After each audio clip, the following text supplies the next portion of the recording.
오늘 보실 하나님 말씀은 신명기 32장에 있는 말씀입니다. 신명기 32장 34절부터 52절까지입니다. 신명기 32장 34절에서 52절 끝까지 말씀입니다. 신명기 32장 34절부터입니다.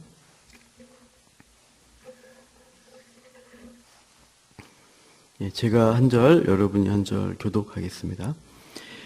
이것이 내게 쌓여 있고 내 곳간에 봉하여 있지 아니한가.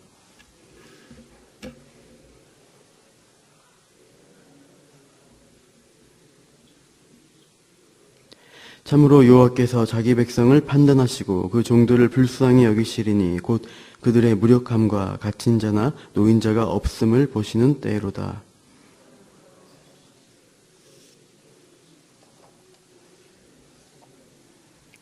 그들의 재물에 기름을 묻고 그들의 전제의 재물인 포도주를 마시던 자들이 일어나 너희를 돕게 하고 너희를 위해 피난처가 되게 하라.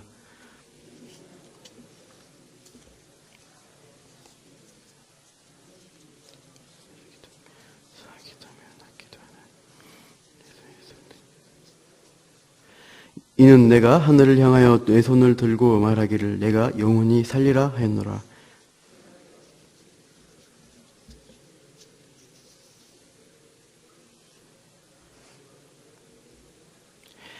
내 화살이 피에 취하게 되고 하고 내 칼이 그 고기를 삼키게 하리니 곧 피살자와 포로된 자의 피요 대적의 우두머리의 머리로다.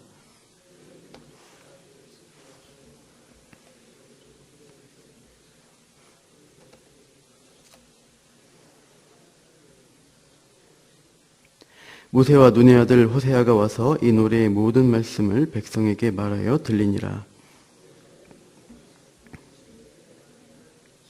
그들에게 이르되 내가 오늘 너희에게 증언한 모든 말을 너희의 마음에 두고 너희의 자녀에게 명령하여 이 율법의 모든 말씀을 지켜 행하게 하라.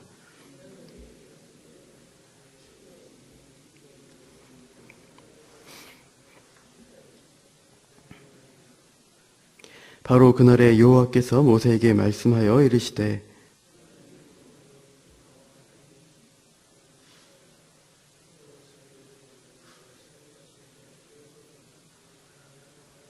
네 형 아론이 호르산에서 죽어 그의 조상에게로 돌아간 것 같이 너도 올라가는 이 산에서 죽어 내 조상에게로 돌아가리니.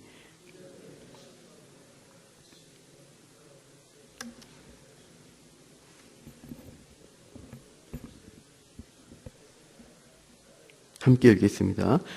비록 내가 이스라엘 자손에게 주는 땅을 맞은편에서 바라보기는 하려니와 그리로 들어가지는 못하니라 하시니라.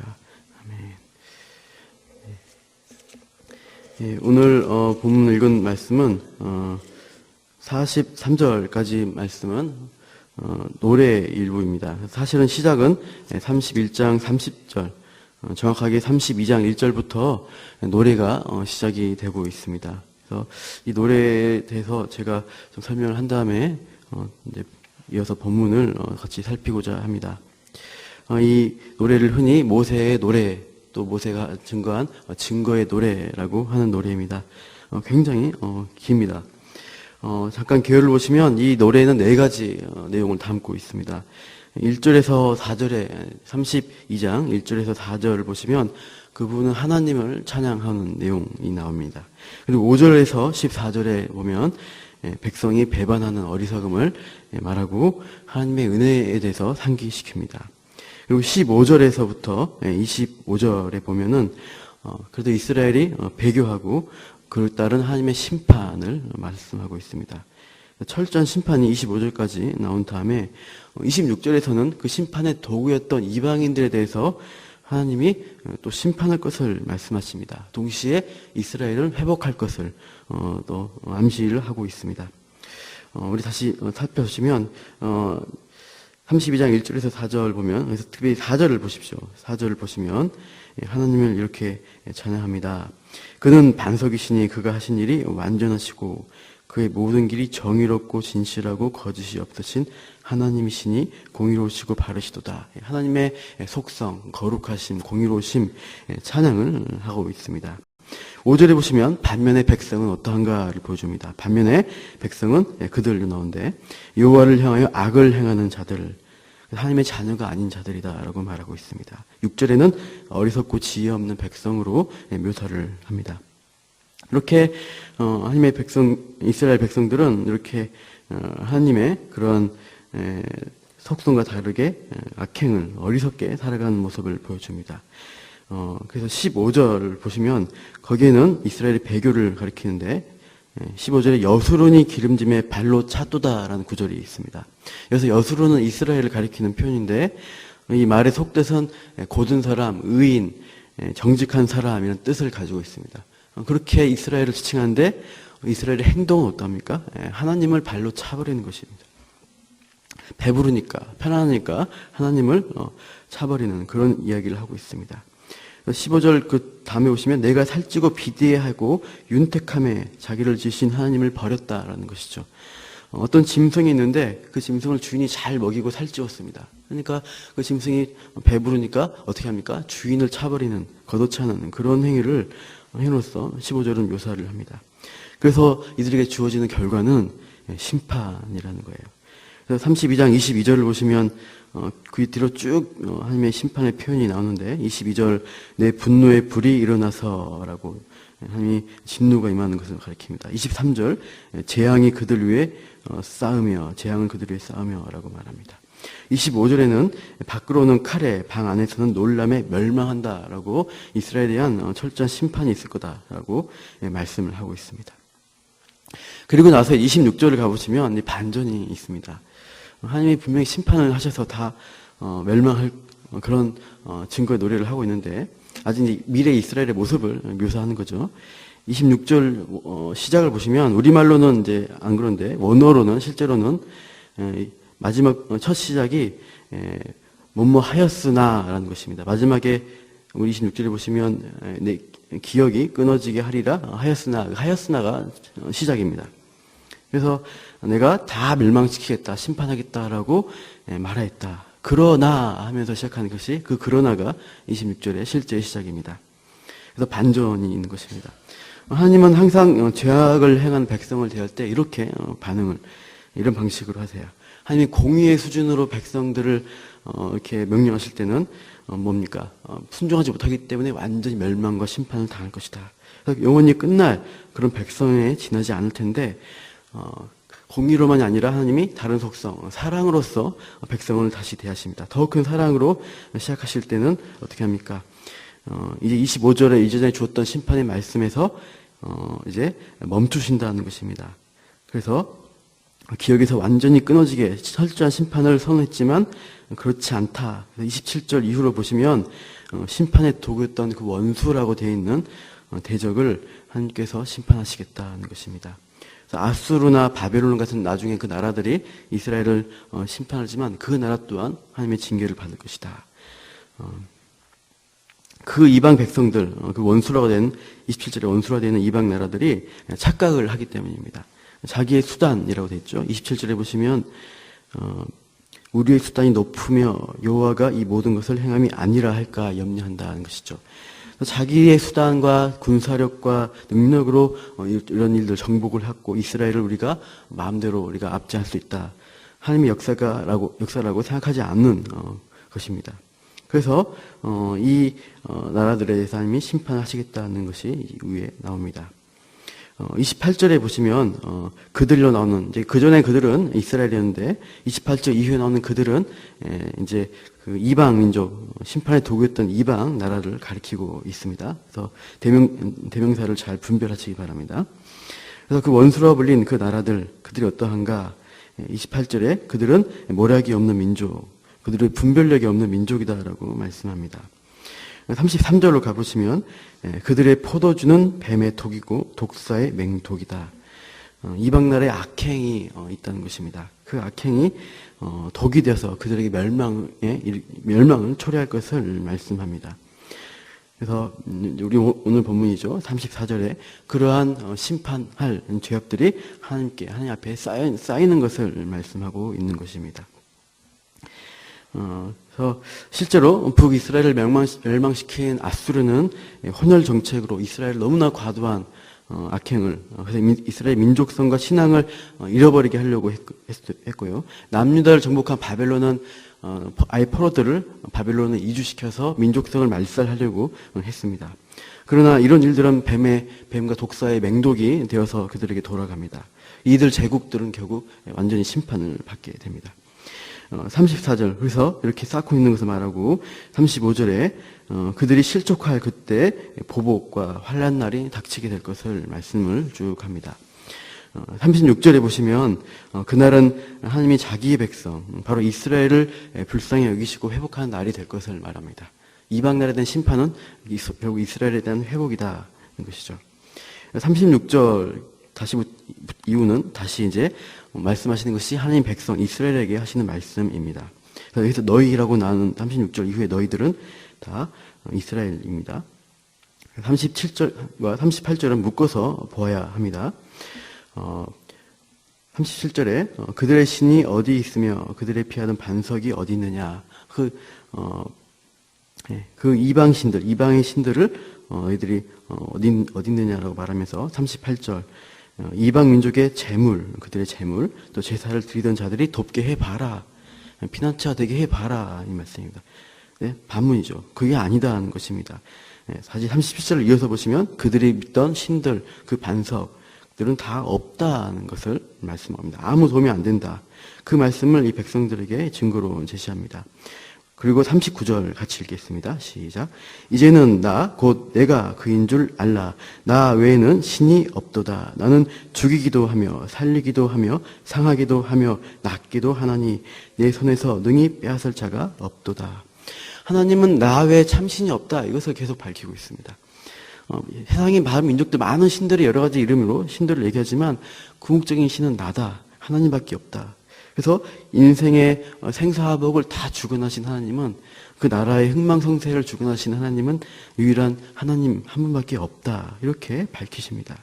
그리고 40절에 하나님이 어떻게 묘사하냐면 하늘 향해 손을 들고 있는 모습으로, 손을 들고 말하는 것으로 40절에 말합니다. 이것은 맹세의 관용적인 표현입니다. 맹세의 행동입니다. 하나님이 하늘에 대고 스스로 맹세한 듯한 표현을 합니다. 그래서 내가 영원히 사는 자로서 맹세한다. 그래서 맹세 또한 영원할 것이다 라는 말씀으로 하시는 거죠. 41절, 42절에 그 맹세의 내용이죠. 41절은 그 대적을 어떻게 합니까? 복수하겠다. 나를 미워한 자에게 보응하겠다라고 말씀하십니다. 그래서 심판의 도구였던 이스라엘의 그 원수들, 그들을 반드시 심판하겠다. 그래서 그 원수들이 멸망할 것이 42절에 그렇게 화살과 칼이라는 것으로, 피와 고기라는 것으로 묘사가 되어 있습니다. 그 원수들이 피살되어 있고 포로된 자가 되고 우두머리의 머리들이 다 심판을 받는 것입니다. 그래서 최종적 상태는 43절입니다. 그래서 뭡니까? 결국 이스라엘 너희 민족들은 즐거워하라 라는 것입니다.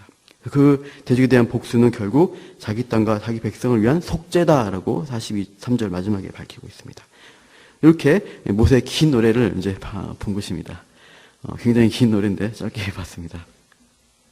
하나님은 완전하시고 공의롭다는 것입니다. 그러나 반면에 죄인들은 너무나 어리석고 악독하다는 것입니다. 패역합니다.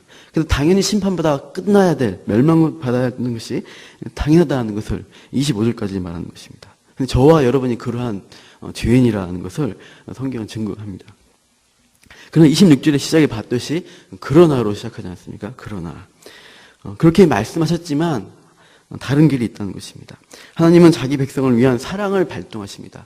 완전히 멸망하기 전에 사랑을 보여주셔서 스스로가, 하나님 자신이 백성을 위해서 구원의 일들을 행하신다는 것입니다. 우리의 행위가 아닌 36절에서처럼 하나님이 먼저 우리를 판단하시고 불쌍히 여기셔서 하나님의 행위로 구원의 역사를 이루실 것이다. 하나님이 먼저 이루실 것이다 라고 말씀하십니다. 그런데 우리가 구약의 말씀을 잘못 읽으면 우리 힘과 행위로 율법을 지켜서 구원 얻으려고 합니다. 그래서 그런 축복을 얻어낼 수 있다라고 착각을 하게 됩니다. 그 오류가 바로 형통신학, 기복신앙이라고 하는 오류입니다. 또 모든 율법을 지킬 수 있다고 생각하는 헛된 자신감인 것들입니다. 이스라엘 백성이 넘어진 그 자리에 우리 기독교인들도 이 구약의 말씀을 잘못 읽으면 넘어지게 됩니다. 대표적으로 신명기 28장이 그렇게 해석이 되는 것 같습니다. 거기 한번 보시면 신명기 바로 앞에 가까운 데 있죠. 신명기 28장 거기 보면 순종하여 받는 복이 앞에 나오고 뒤에는 불순종하여 받는 저주가 나옵니다. 그래서 1절에서 19절까지는 복 받는 말씀이고요. 20절에서 40 어딘가요? 뒤까지 가시면 68절까지는 저주에 대한 말씀입니다. 근데 이제 복에 대한 말씀을 우리가 좋아해서 암송하시는 분도 있고 많이 좋아하십니다. 들어와도 복을 받고 나가도 복을 받고 얼마나 좋은 말씀이 참 많습니까? 세상 민족의 뛰어난 민족 사람이 되게 하신다고 하시지 않습니까? 그러나 그 복의 말씀이 19절 지나고 나면 저주의 말씀이 훨씬 깁니다. 2배 이상 굉장히 길게 나오고 있습니다.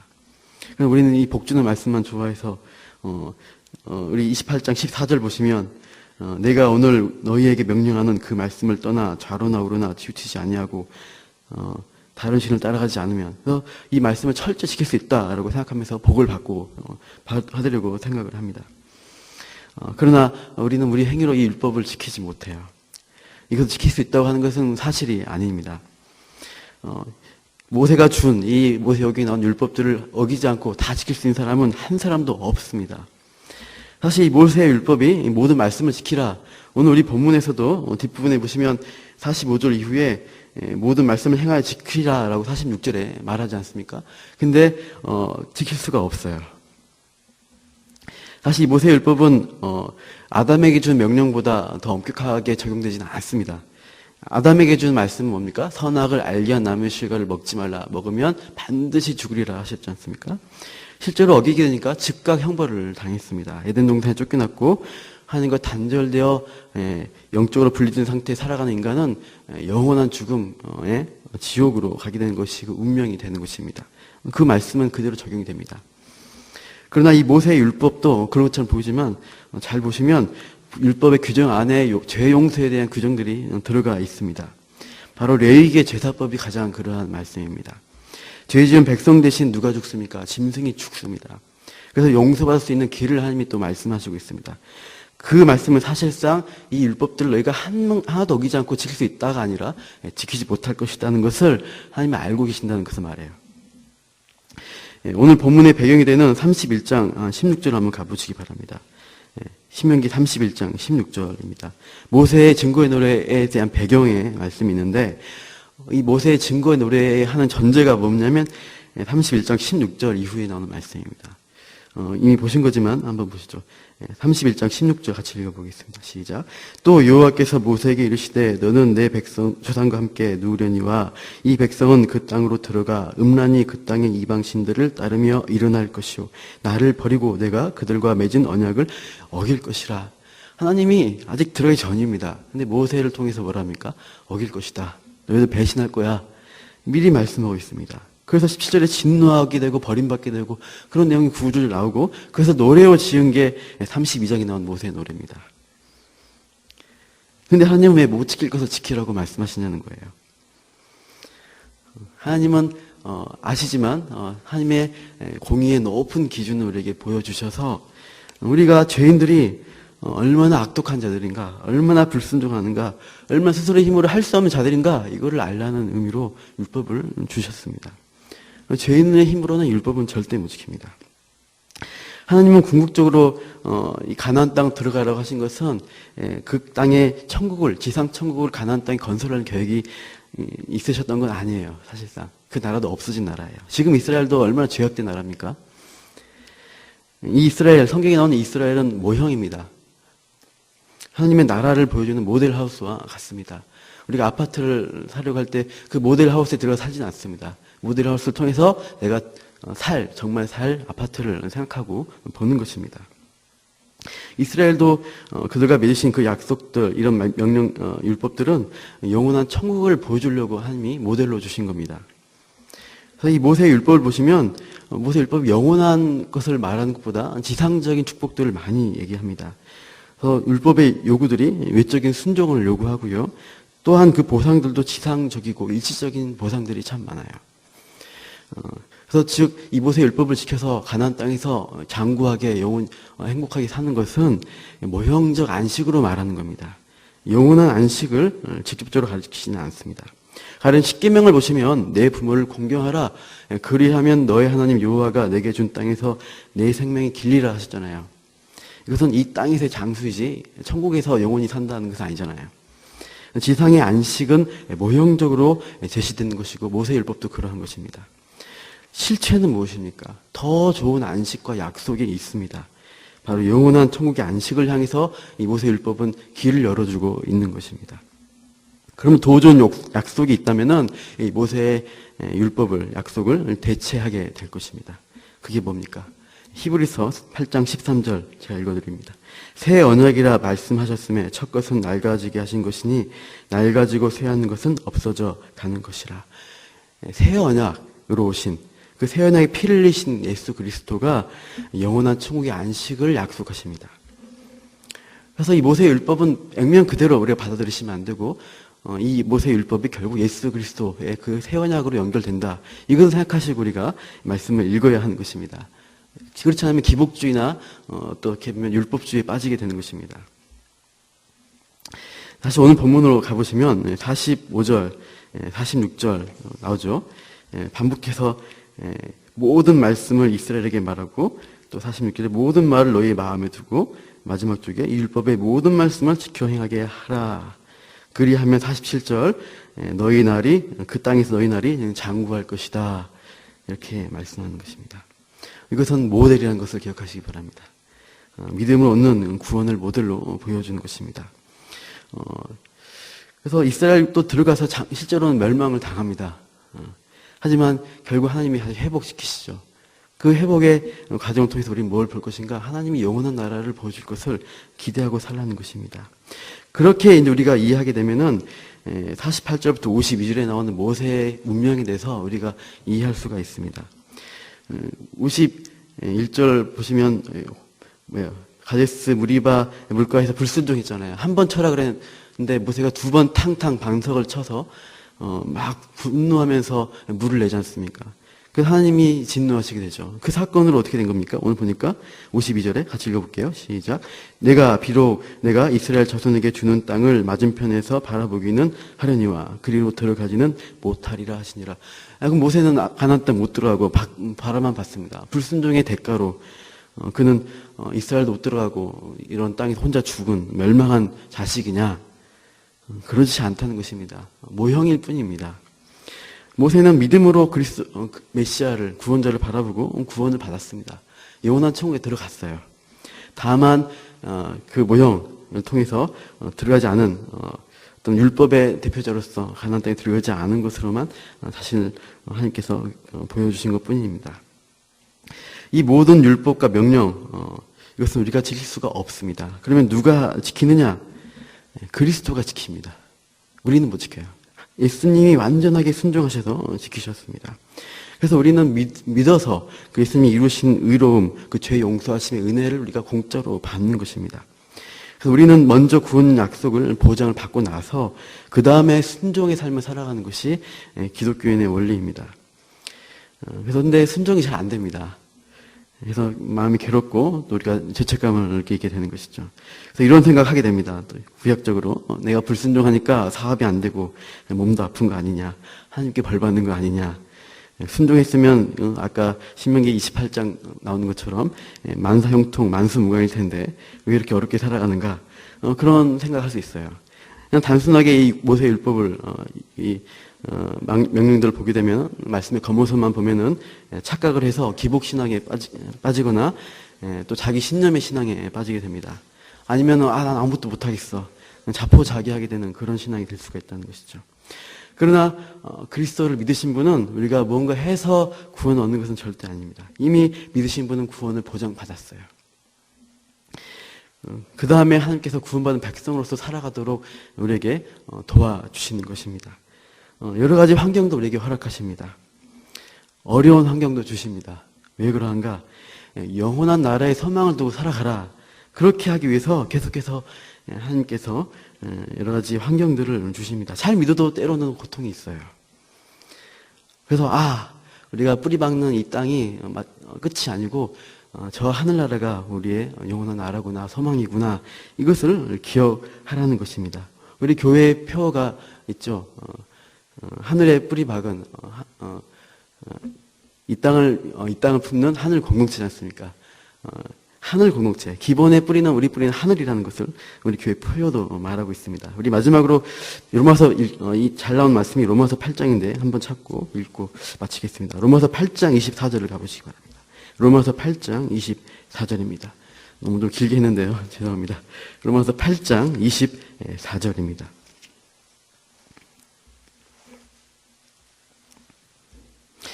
로마서 8장 24절을 한번 읽어봅시다. 로마서 8장 24절 시작. 우리가 소망으로 구원을 얻었음에 보이는 소망이 아니니 보는 것을 누가 바라리요. 신약에 오니까 명확해집니다. 보이는 것, 가나안 땅이 아니라 보이지 않는 소망을 구원이라는 것을 말하고 있어요. 그래서 25절 보면은 만일 우리가 보지 못하는 것을 바라면 그 영원한 나라죠. 참음으로 기다려라, 인내하라 라고 말하는 것입니다. 그리고 믿는 자들에게는 그 영원한 소망을 붙들 수 있도록 26절에 보시면 성령이 우리의 연약함을 도우시고 우리가 마땅히 그 기도할 것을 알지 못해도 말할 수 없는 탄식으로 친히 간구하시는 역사가 있습니다. 그래서 우리가 어렵고 힘들 때 하나님이 도우세요. 그걸 경험할 수가 있습니다. 하지만 아예 고통이 없는 편안하게 만수무강하게 사는 것은 하나님의 방법이 아닌 것 같습니다. 때로 많이 고통을 주셔요. 그때 우리가 기도하니까 하나님을 붙드니까 그런 것입니다. 우리 28절 마지막으로 읽겠습니다. 로마서 8장 28절 시작.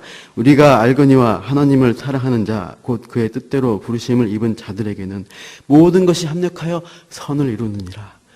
선을 이루세요. 하나님이 오늘도 여러분의 삶 가운데 가장 좋은 역사를 보여주십니다. 눈에 보이는 것, 세상 사람들이 보기에 좋은 것이 아니라 하나님 보시기에 좋은 것을 주세요. 근데 우리가 믿음으로 받으면 그것이 우리 가장 좋은 것 맞습니다. 영적인 눈을 열어서 오늘 기도 가운데 그 복을 누리시고 살아가는, 우리가 우리 행위로 하는 것이 아니라 그리스도의 능력과 그 은혜를 순종하여서 따라가는, 그 순종에 우리가 은혜를 받고 이렇게 한 걸음 한 걸음 살아가는 오늘 하루가 되시기를 소망하겠습니다.